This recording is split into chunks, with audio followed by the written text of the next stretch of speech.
week, Catalyst brings back to life a savage Australian predator that died back in the mists of time. My jaw dropped. There was a beautiful, complete skeleton of a marsupial lion.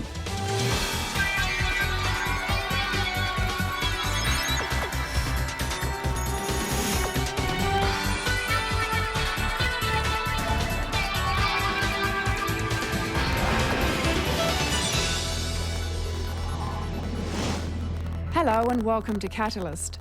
Back in 2002, sheer luck uncovered the tomb of one of the strangest beasts ever to have roamed the continent.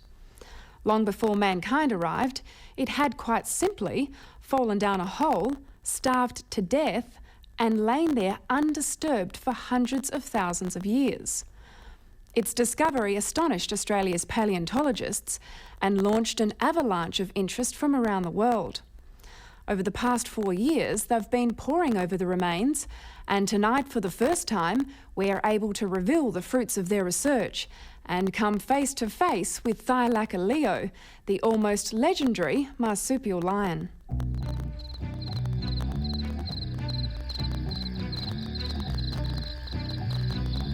Somewhere out here, long before humans walked the planet, a killer roamed.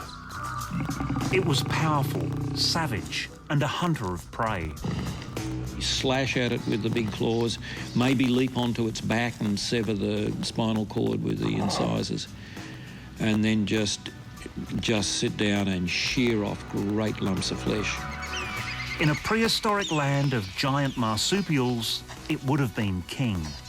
Yet, although we've had hints before of what this mysterious beast must have been like, we've never met a complete one.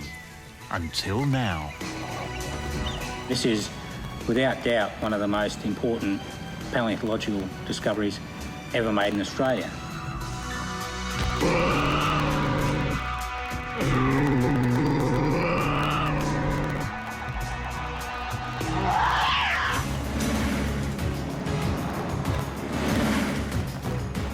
This is perhaps one of the most important Western Australian museum field trips I've ever been on, and perhaps one of the most dangerous missions I'm ever going to do.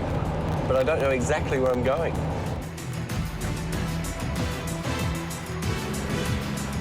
The story begins deep in the Nullarbor 4 years ago.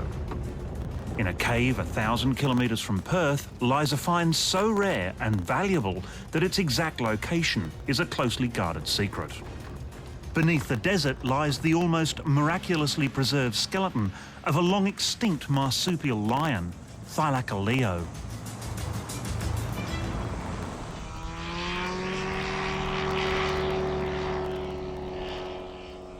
The bones might never have been found if it hadn't been for Ken Boland's passion for caving. Out searching for new caverns to explore, he called in a likely prospect to his friends. All I'd seen was a depression. And I said, if you've got time to spare, have a look at this as well. This was no ordinary depression.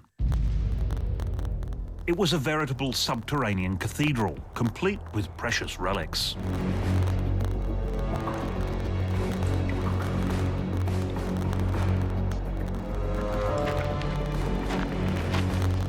I just came down the rock pile here, and I saw down the slots and the larger bones of the legs, and then I came around to get a better look, and there I saw some bones.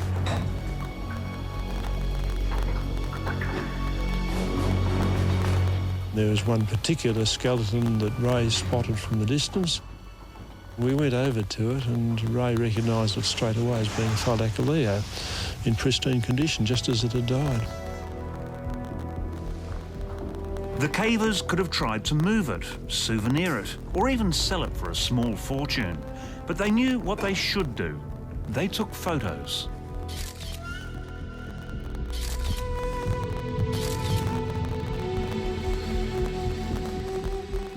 I was sitting in my office looking at the computer and an email came through.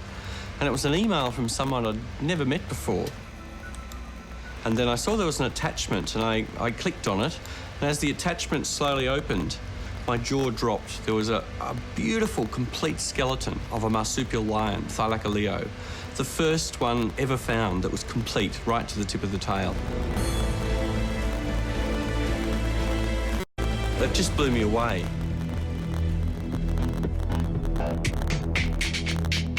There was no time to waste. An expedition was mounted. The cavers led them to the spot only they knew, and an operation to retrieve prehistory was underway. Basically, each time they do it, they've got to treat it like it's their life in their hands.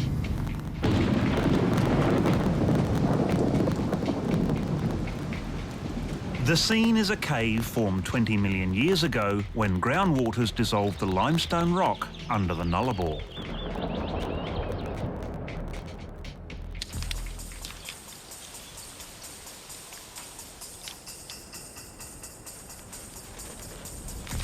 Half a million years ago, a Thylacoleo, maybe searching for prey, fell into the void. With subterranean winds blasting out, it's no less dangerous today.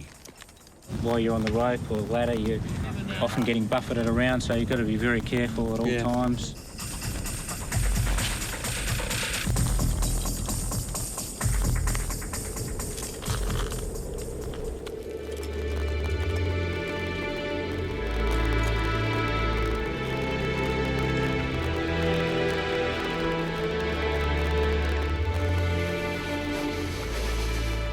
July the 6th, 2002.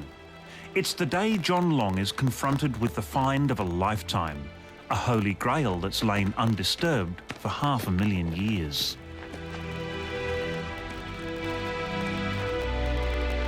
I will never forget that moment as long as I live when I first laid eyes on the Thylacoleo skeleton.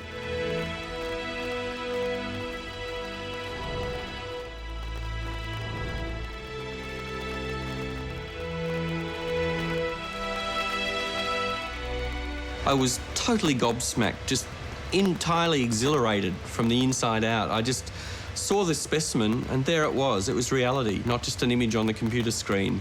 It was a complete skeleton of Australia's largest marsupial killer. It is, quite simply, unique. The only complete skeleton ever found of Thylacoleo. If you look at the limb bones here, they haven't fully quite matured. I mean, the ends of the limb bones haven't joined like this one here. So in an adult, they always fuse. So it must be a sub-adult, maybe a teenager. The eons have left it so fragile, it would have been disastrous if the cavers who found it had tried to move it. Now, had someone actually tried to pick up the skull at that stage, it probably would have just fallen apart in their hands or fallen to dust because it was very, very delicate. It had lost a lot of the minerals in the skull, had sort of decomposed, and we had to actually spend a week of just applying glues to harden that skeleton before we could touch it. It takes a delicate touch, a lot of experience, and meticulous attention to detail. But the long days and patience are eventually well rewarded. Today we're finally able to pick it up and look at it in its entirety. And what we see are the powerful dentition, the big stabbing incisor at the front, this big shearing premolar. When we look at the lower jaw, we see a similar arrangement, a powerful stabbing incisor at the front and a shearing premolar and molar, which act like a pair of secateurs to cut through the flesh of giant 3-metre kangaroos or big diprotodontine marsupials. We've actually known about Thylacoleo ever since the first bones were discovered over on the east coast almost 150 years ago. But our knowledge, like the bones, was in bits and pieces. Sir Richard Owen described this animal back in 1859, the time Charles Darwin had just written his book on the evolution, as the fellest of predatory beast. And he called it Thylacoleo Carnifex. Thylacis for pouch, leo for lion, carne for meat, and fex for cutting. So this was the meat-cutting marsupial lion. But of course, it's nothing to do with lion. Finding dozens of different individual bones is by no means anything like finding a complete skeleton. What I have here is the first ever assembled tail of Thylacoleo, the marsupial lion. This is the only specimen known that had the tail complete. What we see is it had a long, muscular and powerful tail, a sort of tail befitting an animal that was an active predator.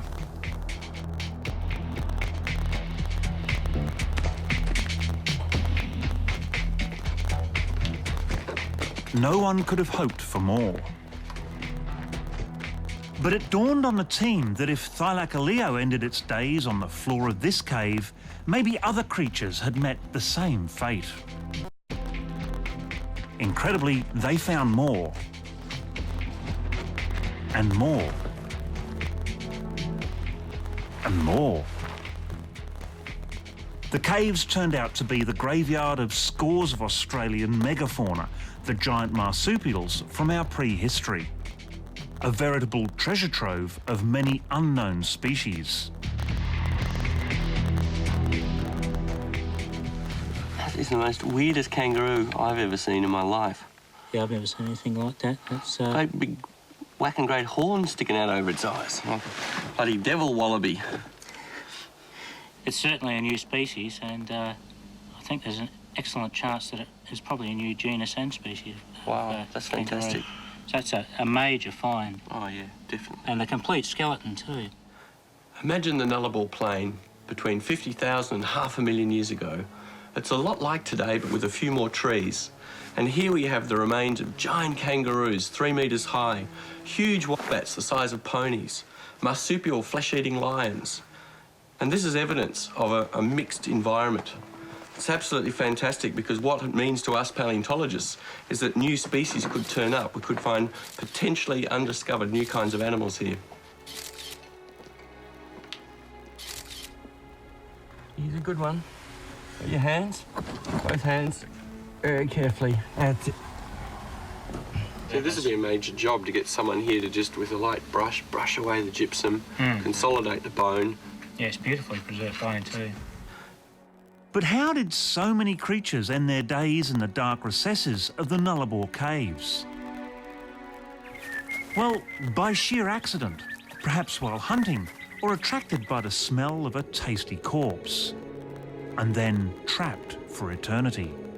Who knows? All we know is that in terms of geological time, you only have to have one animal fall down a hole every 100 years, and over the course of several thousand years, it mounts up to a lot of skeletons.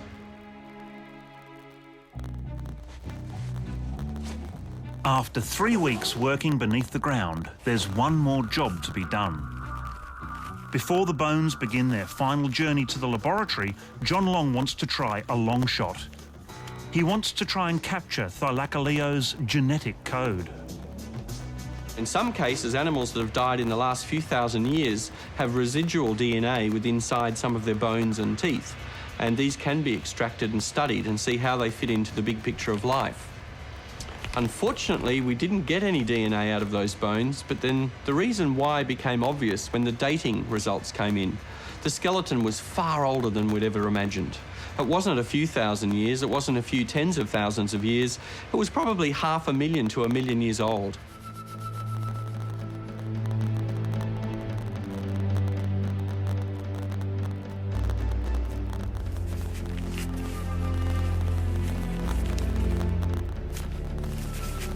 And so, after 500 millennia beneath the Nullarbor, Thylacoleo returns to the land of the living. A cautious, precarious ascent, 18 metres to the sunlight.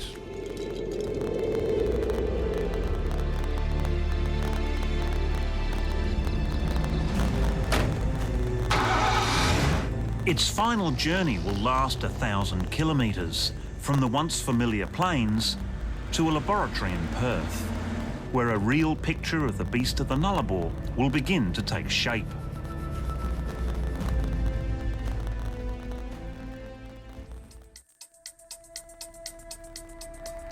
The paleontologists don't know it yet, but this is the start of 4 years of detective work. It's a forensic investigation to reveal not only what the beast looked like, but how it lived, what it ate, and even what its environment was like.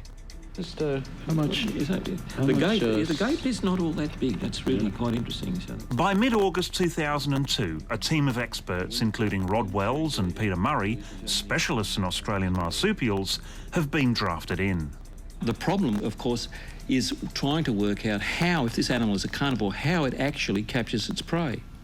Because in effect, these diprotodont teeth, when they mesh with the other upper incisors here, form something analogous to a parrot's beak.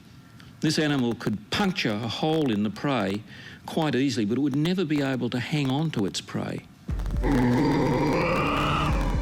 In fact, it's the teeth, more than anything else, that make Thylacoleo unique. It doesn't have the canines that every other meat-eating mammal on Earth needs for killing. Yet somehow, over millions of years, what clearly started out as a plant-eating marsupial adapted to become a carnivore.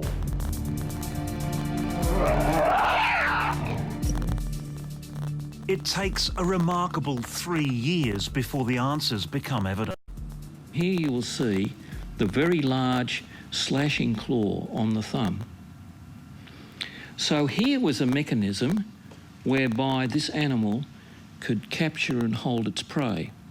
So once Thylacoleo has grasped its prey, it's then in a position to deal the death blow.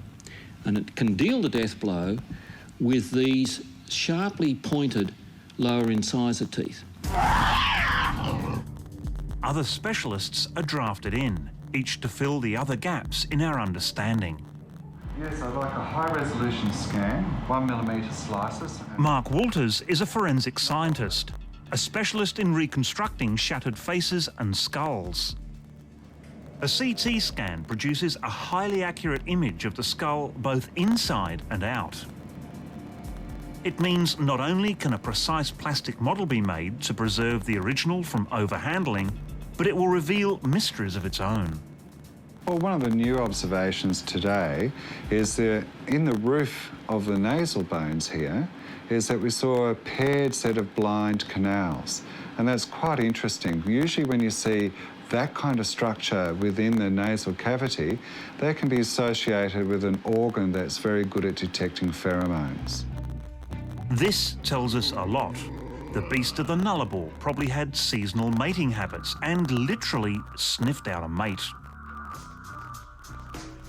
A real sense of the beast and its behaviour is emerging as the scientists gradually tease out the evidence from its bones. How did it hunt? Well, it certainly wasn't fast like a lion or leopard. There is nothing in the back part of the skeleton, or indeed in the shoulder blades, in their structure, to suggest this animal is any way a fast-moving animal. The speed comes with the speed with which it can slash with that forearm. So I think this animal really is one that carefully stalks its prey. And that tail we saw in the cave, that tells a whole story of its own. One of the interesting features of the tail is that are these little tiny bones here, these little V-shaped bones that are called chevrons, like a roof or a chevron. And what they actually do is they protect the blood vessels that run underneath the tail at the point where the tail flexes down to the ground.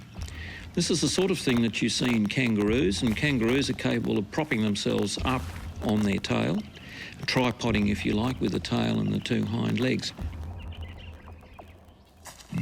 And to make it a more effective predator, Thylacoleo could climb trees and pounce on its victims. First thing we notice here is that the toes here have got the same little hooded retractable claws, cat-like claws. So on the hind foot, it's got a little nubbin of a big toe on the side. This is the same sort of feature that you see in possums. The beast of the Nullarbor has so much to tell us. We're even learning something about the sort of place the Nullarbor was when Thylacoleo was king. There's nothing to indicate that it was an especially wet environment. It was probably open woodland, and the significant vegetation on the Nullarbor today is blue bush and saltbush shrubland with interspersed grasses. We can imagine that that was there then. Basically, beyond about 40,000 years, there were no fossil sites known from the Nullarbor. So this fills in a massive time gap and a massive gap in our understanding. The way the Nullarbor scrub looks may not have changed beyond recognition over 500,000 years, but it was certainly richer and more diverse. And that means it supported a very different world of animals than the one we know today. There were giant goannas, the order of 6 metres in length. There were huge gargantuan birds, the largest that ever walked on the planet, came from Australia at this time, the dromonithids or thunderbirds. We had a whole range of large animals, a bunch of giant kangaroos and huge wombats the size of small cars. And at that time, it was kill or be killed, and it was pretty well cutthroat.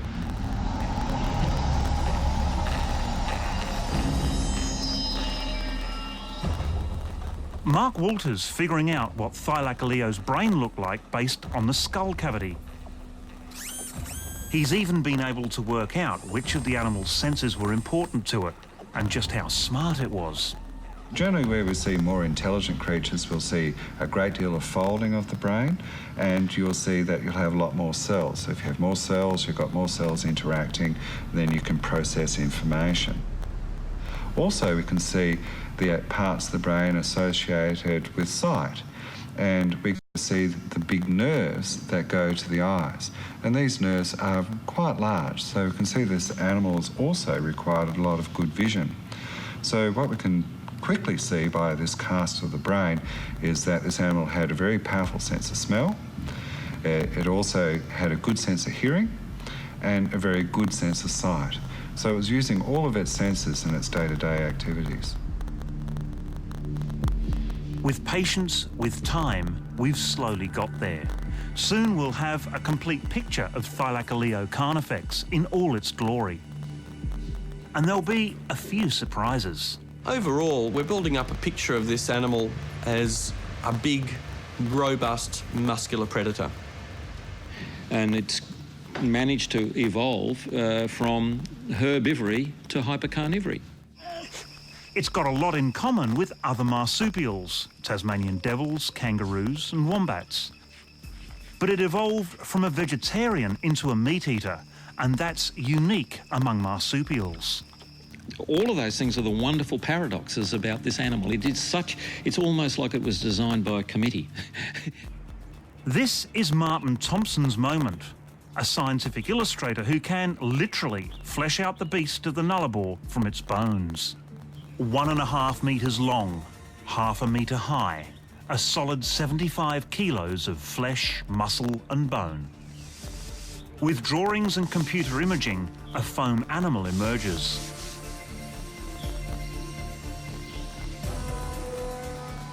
And from 3D lasers, a digital image.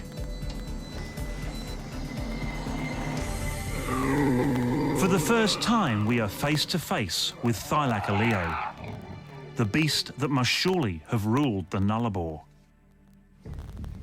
My perceptions at this moment are of a opportunist, carnivore, scavenger, probably operated in woody shrublands. I wouldn't want to have been a leaf-eating kangaroo with one of these guys around. He operated on his own, probably sneak within very close range of the prey and then leap at it. Now, either leap directly at it and grasp it with those big claws, maybe slash at it with the big claws, maybe leap onto its back and sever the spinal cord with the incisors, and then just sit down and shear off great lumps of flesh. I think it'd be quite a fearful animal to encounter. The size of a large leopard, Thylacoleo must surely have competed with Australia's first humans as hunters of the giant marsupial herbivores that roamed the continent. And it may be that competition was at least part of the reason for its extinction. Did humans hunt them to extinction, or did their superior hunting skills deny the Thylacoleo its prey? Perhaps the fires humans set ravaged the beast's hunting grounds. There are theories, but no proofs. And its oblivion might have been hastened by natural causes, the most basic of them, climate change. Whatever the cause, thanks to the last 4 years of intensive research, Australia's legendary marsupial lion can take its place once again in the nation's prehistory. Australia's great heritage is its flora and its fauna, and its marsupial fauna is absolutely unique. And this is the biggest marsupial carnivore that ever lived on this continent. And this animal was around at about the time that the first humans ever entered Australia. Out in the Nullarbor, time still seems to stand still. But 500,000 years is a long time. And the 11,000 bones discovered in 4 years is just a hint of the generations of creatures that have lived and died here. Beyond Thylacoleo, who knows what secrets the caverns beneath the desert may yet reveal. Next week, a special program when Australia's top scientists take a rare step into the spotlight. We'll be at the prestigious Eureka Prizes, where each year outstanding research is recognised for its contribution to international science. And there's still an opportunity to make your contribution by voting in the People's Choice Award by going to our website at abc.net.au/catalyst and follow the links. See you at the Eureka Prizes next week.